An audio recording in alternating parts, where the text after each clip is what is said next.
এবারে উড়িয়ে মেরেছেন জিশান আলম, ক্যাচ হতে পারে, ইয়েস, ফিরে যাচ্ছেন জিশান আলম, প্রথম উইকেটের পতন। এর মানে গুরুত্বপূর্ণ ভূমিকা রাখছেন যেখানে ইনডোর আউটডোর গেমসগুলো অনুষ্ঠিত হবে। নতুন ওভার, বোলিং চেঞ্জ, একটা সিঙ্গেল কিন্তু এর ফাঁকে, এবং রংপুর রাইডার্স এই সময় রান ছিল 37 এক উইকেটে, সেই জায়গাটা বিনা উইকেটে 43। রাজশাহী ওয়ারিয়র্স আব্দুল হালিম আরও একবার কোচিং প্যানেলকে দেখতে পাচ্ছেন। 3 ম্যাচে 2টো উইকেট আছে আব্দুল হালিমের, সেরা সাফল্য 20 রানে 2টো উইকেট।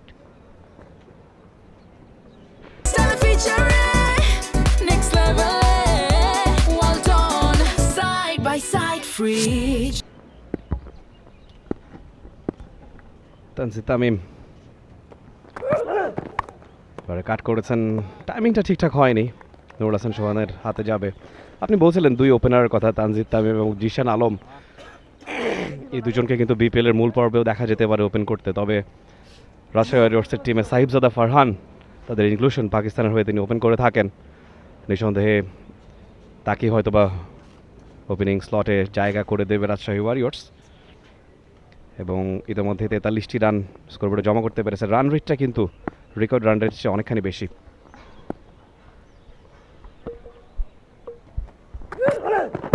দারুণ ফ্লোতে এবার একটু চেঞ্জ অফ পেস, ব্লক হলে ব্যাটের সাউন্ডটা আসেনি, প্যাডে খেলেছেন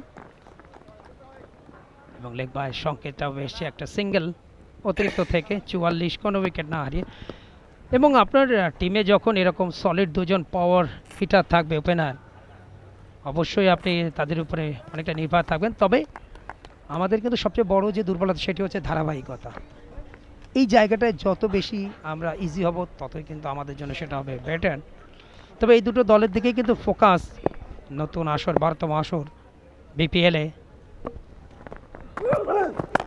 এবারে উড়িয়ে মেরেছেন জিশান আলম, ক্যাচ হতে পারে, ইয়েস, ফিরে যাচ্ছেন জিশান আলম, প্রথম উইকেটের পতন। 9 বলে 13 করে আউট হয়ে যাবেন Abdul Halim. He is breaking the partnership. ক্রিকেটের সেই আনলাকি 13 বা অপয়া 13, সেখানে কাটা পড়লেন জিসান আলম, ইনিংসটাকে বড় করতে পারলেন না। High back lift, change of pace, proper কানেকশনটা নিতে পারেননি। বল এসছে একটু লেটে, ব্যাট চালিয়েছেন আগে, এবং সেটা পরে তিনি বুঝতে পেরেছেন সহজ একটা ক্যাচ। তাওহিদ হৃদয় একটা ক্যাচিং প্র্যাকটিস তিনি সারলেন। জিসান আলমগন 13 রান করে ফিরছে 9 বল থেকে 44 এক উইকেটে রাজশাহী ওয়ারিয়র্স। আপনি কনসিস্টেন্সির কথা বলছিলেন কুমার কল্যাণ। জিশান আলম আগের বিপিএলও খেলেছেন, কনসিস্টেন্সি একটা জিনিস তাকে ভুগিয়েছে, যেটার নমুনা আরও একবার দেখা গেল। যদিও বল হাতে তিনি সাকসেসফুল ছিলেন, ব্যাট হাতে ভালো করতে না পারলেও বল হাতে he was successful, which was unexpected. তবে এই মুহূর্তে তাকে ফিরে যেতে হলো। New batter is in. 44 রানে প্রথম উইকেটের পতন ঘটেছে রাজশাহী ওয়ারিয়র্সের। দেখুন, এই ধারাবাহিকতা কিন্তু আমাদের ন্যাশনাল প্লেয়ারদের ক্ষেত্রেও রয়েছে। নাজমুল হাসান শান্ত এই মুহূর্তে ক্রিজে এসছেন, captaining the side Rajshahi Warriors. National টিমেও নেতৃত্ব দিয়ে থাকেন দলকে। নিঃসন্দেহে শুরুর এই ধাক্কাটা কাটিয়ে উঠতে চাইবেন তিনি। এবং বিপিএল এর আগে ক্রিকেটার্স ওয়েলফেয়ার অ্যাসোসিয়েশন তথা কোআপ বিপিএল এর ক্রিকেটারদের নিয়ে একটা চমৎকার আয়োজনও তারা করেছেন। অফ স্টাম্পের বাইরের ball, angular delivery, over the wicket Abdul Halim. Najmul Hasan Shanto জাতীয় দলের পক্ষে ইন্টারন্যাশনাল টি20তে 50 ম্যাচে 987 রান করেছেন, 4টা 50, বেস্ট ইনিংস 71। আরও একবার দেখুন কীভাবে স্লোয়ারে বিট করেন, প্রপার টাইমিংটা হয়নি। খেলতে চেয়েছিলেন অন সাইডে, বল গেছে কিন্তু মিড অফে অর্থাৎ অফ সাইডে।